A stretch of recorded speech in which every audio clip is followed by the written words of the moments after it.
وہ اپنے بندوں سے امتحان لیتا ہے اور اس کے بعد ظالموں کو ان کے انجام تک پہنچاتا بھی ہے. بعض لوگ یہ سوچتے ہیں کہ ہم ابھی اترے اور اللہ کی مدد آ جائے اور اللہ تعالیٰ ایسی مدد کرے کہ سب کافر دشمنان اسلام جتنے ان کے دانت کھٹے ہو جائیں، یہ سرنگو ہو جائیں، یہ خائب و خاسر ہو جائیں، ذلیل ہو جائیں. یہ ٹھیک ہے، تمنا ہے، لیکن تمہیں تاریخ یہ دیکھنی پڑے گی. رسول کریم صلی اللہ تعالی علیہ وسلم کے زمانے سے اگر حضور دعا کر دیتے مدینے میں بیٹھ کر تو کیا وہ مکہ کے 1000 کافر جو بدر میں آ رہے تھے زمین میں نہیں دھس جاتے؟ کیا ان کے لیے آسمان سے عذاب نہیں آ جاتا جو انہیں گرفتار کر لیتا؟ حضور مدینے میں بیٹھ کر دعا نہیں کر رہے تھے، بلکہ 313 نہتے صحابہ کو لے کر بدر کے میدان میں اترے، اور وہ بھی روزے کے عالم میں ہیں. رمضان کا مہینہ ہے، پیدل چل کر کے گئے، 4 گھوڑے ہیں سب 313 کے پاس، تلواریں سب کے پاس نہیں. یہ ایک عظیم امتحان کے لیے اتارا گیا.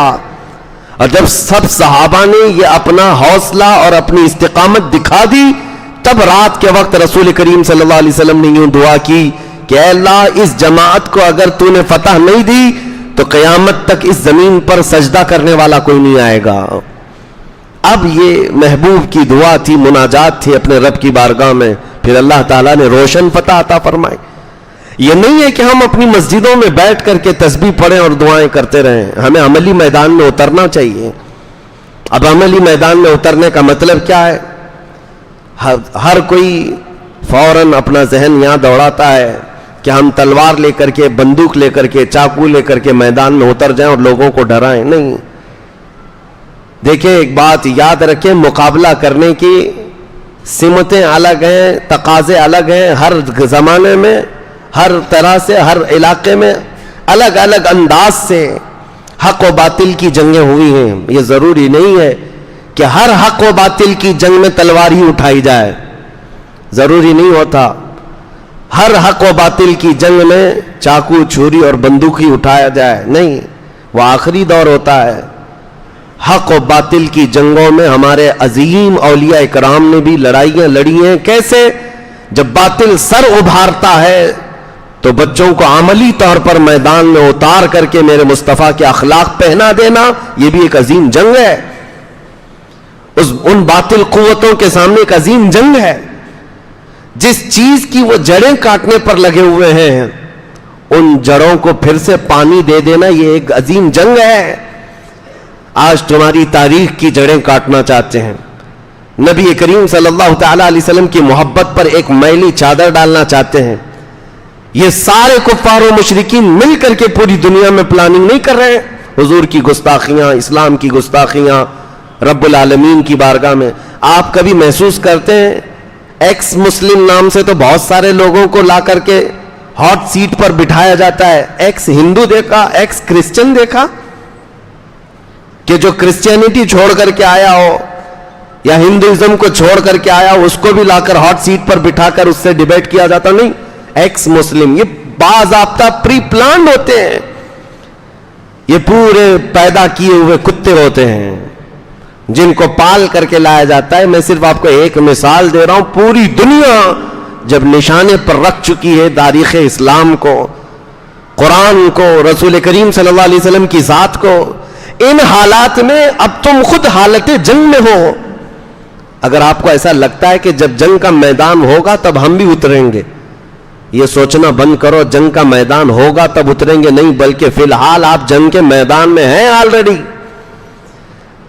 ہم روزانہ دیکھ رہے ہیں یہ سارے حالات. ہم حالت جنگ میں، حالت امن میں نہیں ہیں. اور جب بندہ حالت جنگ میں ہوتا ہے تو اسے سونا اور اسے کھیلنا، اسے عیاشی کرنا زیب نہیں دیتا. مجھے ایک بات بتاؤ، جب تمہارے گھر کے سامنے تمہارے باپ کا یا بھائی کا یا ماں کا جنازہ رکھا ہوا ہو اور تم گھر میں اندر ٹی وی چالو کر کے اور گیم کھیلتے ہوئے بیٹھے ہو، کیا یہ دنیاوی اخلاق کے اعتبار سے کوئی آپ کی تعریف کر سکتا ہے؟ بلکہ تمہارا ضمیر خود تمہیں اس بات کی اجازت نہیں دے گا. میرے گھر کے دروازے پر میرے گھر کا جنازہ رکھا ہے اور اس وقت، ارے حال تو یہ ہوتا ہے لوگ چولہا بند کر دیتے، کھانا نہیں پکتا گھروں میں. تو جب امت مصطفیٰ پر ایسے سخت حالات آئے ہیں تو جوانوں سے میں یہی کہتا ہوں، کچھ وقت تو نکالو قرآن پاک کے لیے، کچھ وقت تو نکالو رسول محترم صلی اللہ تعالی علیہ وسلم کی شریعت طاہرہ کے لیے۔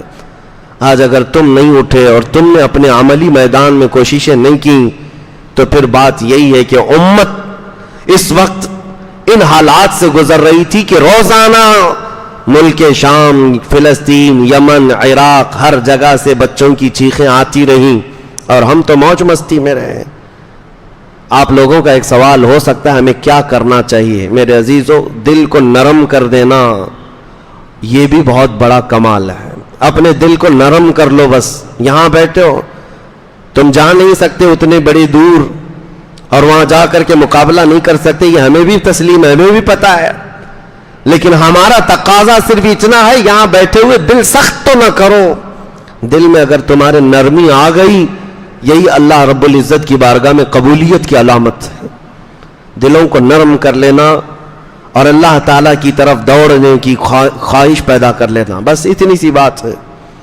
میں اس آیت کریمہ کو مکمل کر دوں۔ اللہ نے فرمایا کہ ظالم عنقریب جان لیں گے کہ کس پلٹی پر وہ منہ کھا کر گریں گے۔ اللہ تعالیٰ ظالموں کو ان کے انجام تک پہنچائے گا۔ تاریخ میں یہ بات موجود ہے، ظلم ایک حد تک جاتا ہے، اس کے بعد پھر کروٹ لیتا ہے۔ الحق یعلو ولا یعلی علیہ، حق غالب ہو کر رہے گا، اس پر اللہ کسی اور کو غالب نہیں کرے گا۔ ہاں، چند دنوں کے لیے چاند پر بھی گہن لگ جاتا ہے، لیکن اس کا مطلب نہیں کہ چاند کالا ہو گیا۔ جب گہن ہٹتا ہے تو پھر چاند اپنے شباب کے ساتھ چمکتا بھی ہے۔ اگر خاندان نبوت پر کربلا جیسا واقعہ پیش آیا ہے تو اس کا مطلب یہ نہیں ہے کہ نبی کا خاندان مٹ گیا۔ دنیا آج بھی جانتی ہے، پوری دنیا کے چپے چپے میں میرے مصطفیٰ کا خاندان آباد ہے، سادات کی خوشبو ہر جگہ موجود ہے، لیکن تخت پر بیٹھے ہوئے شاہی حکمرانوں کے خاندان کہاں چلے گئے؟ یزید کے بچے کہاں ہیں؟ یزید کا خاندان کہاں ہے؟ کوئی نہیں بتا پاتا۔ اس لیے یاد رکھو، رب تبارک و تعالیٰ قرآن میں فرماتا ہے کہ ظالم عنقریب یہ جان لیں گے کہ وہ کس پلٹی پر گرائے جائیں گے۔ اب ایک بات میں آپ کو بتاؤں، حالات پھر سے ہمارے ساتھ ایسی ہی ہیں۔ کربلا واقع ہونے کو ہے اور یزیدی فتنے جنم لے چکے ہیں، جگہ جگہ یزید ہیں اور وہ اپنے طاقت کے زور پر پوری دنیا کے نظام کو بدلنا چاہتے ہیں۔ اب ہم پوری دنیا میں نہ جائیں تو اپنے ملک میں ہم حالات دیکھ رہے ہیں۔ یہاں پر اب حسین اعظم کے کردار کو زندہ کرنے کی ضرورت ہے۔ ہم چھوٹی چھوٹی سی باتوں پر بلک اٹھتے ہیں، تڑپ اٹھتے ہیں، کہاں حسین اعظم کی کردار؟ کربلا کے میدان میں اترنا بہت دور کی بات ہے۔ ہم چھوٹا سا کسی کا تانا دیا ہوا برداشت نہیں کر پاتے ہیں۔ ہم چھوٹی لڑائیوں میں آپے سے باہر ہو جاتے ہیں، آسمان سر پر اٹھا لیتے ہیں۔ امام حسین سید الشہداء کی بات میں بتاتا ہوں۔ سیدنا غوث گوالیاری رحمت اللہ علیہ ایک بڑے بزرگ گزرے ہیں، اللہ کے ولی، بڑے صبر والے تھے۔ ان کی ایک مثال میں آپ کے سامنے رکھتا ہوں۔ وہ ایک بار راستے سے جا رہے تھے، ڈاکو کچھ راستے پر پریشان کر رہے تھے، کبھی ان کا جبہ کھینچا، کبھی ان کا امامہ کھینچا۔ تو ان کے مرید ساتھ میں تھے اور ان کے ساتھ ان کی ایک نواسی تھی، چھوٹی سی 8 سال کی یا 7 سال کی بچی تھی، اس کو ساتھ میں لے کر چل رہے تھے۔ تو یہ جو گنڈے تھے، موالی تھے، وہ کبھی آپ کا جبہ کھینچے، کبھی امامہ کھینچے۔ تو ان کے مرید کہتے، حضور آپ کی شان اتنی بلند، ان ظالموں کو دیکھیں کیسی شرارت کر رہے ہیں، ان کو کچھ انجام تک پہنچائیں۔ سیدنا غوث گوالیاری نے کہا، ہم اہل سلوک ہیں، اللہ کی طرف چلنے والے، ہم جلال کا اظہار نہیں کرتے، ہم صبر کرتے ہیں، ہم صبر کرتے ہیں۔ آگے چلنے کے بعد کچھ اور بدماشوں نے ان پر دھول پھینکا، مٹی پھینکی، آپ نے کپڑے جھاڑ لیے اور کہا، ہم اہل سلوک ہیں، صبر کرتے ہیں، جواب نہیں دیتے۔ ان دیے ہوئے مظالم کے ہم جلدی جواب نہیں دیتے۔ مرید بار بار کہتا تھا، حضور ان کو ہلاکت کی دعا کر دیں۔ کہا نہیں، اہل اللہ والے بد دعا نہیں کریں گے، صبر کرتے ہیں۔ آگے چلنے کے بعد ایک ڈاکو نے ان کی چھوٹی سی جو نواسی تھی، اس کے کان میں جو بالیاں تھیں انگلی ڈال کر کے یوں کھینچا کہ بچی کا کان پھٹ گیا، بچی کا کان پھٹ گیا۔ سیدنا غوث گوالیاری نے دیکھا بچی کا خون، بچی کا کان لہو لہان ہے، صرف آپ نے انگلی سے یوں اشارہ کیا، اے رب العالمین اس کو تباہ فرما۔ وہ جو گنڈا موالی تھا جس نے انگلی ڈال کر کان پھاڑا تھا، ہوا میں اڑا اور واپس ایسے پتھر پر پٹک دیا گیا کہ سر پھٹ گیا، جگہ پر مر گیا۔ اب یہ واقعہ میں یہاں بیچ میں کیوں کہہ رہا ہوں، اس کا کیا ریلیشن ہے؟ مرید صادق ساتھ میں تھے، کہا حضور آپ تو کہہ رہے تھے آپ اہل اللہ ہیں، آپ مظالم کا جواب نہیں دیتے، بچی کے کان پھٹ جاتے ہی آپ نے تو اس کو ہلاک کر دیا۔ سیدنا غوث گوالیاری نے تاریخی جملہ کہا، میاں یہ ہم سب کیا قیامت تک آنے والے اپنے اوپر آنے والے مظالم کو تو دیکھ سکتے ہیں، بچوں کی تکلیف کو گوارا کر لینا صرف امام حسین کا کام ہے، صرف سب اس صبر کے درجے پر وہ صرف کربلا کی داستان میں ہے، باقی کوئی نہیں برداشت کرتا۔ یہ حقیقت ہے میرے عزیزوں۔ اولیاء اکرام کی بھی فہرست دیکھ لیں، ان پر جو ظلم ہوئے ہیں سب برداشت کیے گئے، لیکن سامنے اگر کسی باپ کے بچے کو تڑپایا جائے یہ گوارا نہیں ہوتا۔ آج بھی ہماری کیفیت یہ ہے، ہم بخار کو سہ لیں گے، ہم بیماریوں کو سہ لیں گے، لیکن بچہ اگر تھوڑی دیر سردی میں بھی آ جائے ہمارا دل گوارا نہیں کرتا، ہم اسے سینے سے لگائیں، کبھی ادھر بھاگیں کبھی ادھر بھاگیں، ڈاکٹروں کے چکر لگائیں، بچوں کی تکلیف باپ نہیں دیکھ پاتا۔ اب اس بات کو سن کر کے پھر اندازہ لگاؤ کربلا کے میدان میں اس حسین کا کلیجہ کتنا بڑا تھا، جنہوں نے اپنے جوان بیٹے علی اکبر کی لاش اپنے کندھے پر اٹھا کر لائے، اور وہ بھی ٹکڑے ہو چکی لاش، جس کے ٹکڑے ہو چکے تھے، اور اپنے سگے بھتیجے امام قاسم کی لاش جس پر گھوڑے دوڑ چکے ہیں، اور پھر اس پر طرفہ یہ کہ 6 ماہ کے چھوٹے بچے کو جب ان کے ہاتھ میں موجود پانی کی طلب لے کر آنے پر گلے پر تیر چلا دیا جائے، بچہ جب ہاتھوں میں خون میں لت پت ہو، اس منظر کو دیکھ کر دنیا کی کون سی ہستی ہے جو برداشت کر پائے؟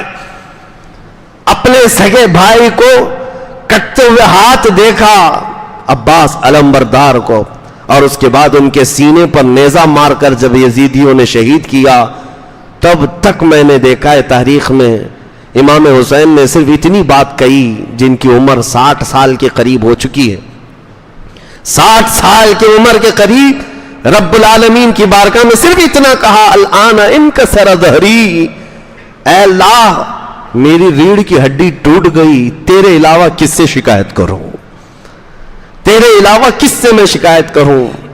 عزیزان گرامی وقار، اس پورے میدان کربلا میں ایک اہم میسج یہی ہے کہ ہم اپنی چھوٹی چیزوں کو جب برداشت نہیں کر پاتے تو بڑی چیزوں کا مقابلہ کیا کر سکیں گے۔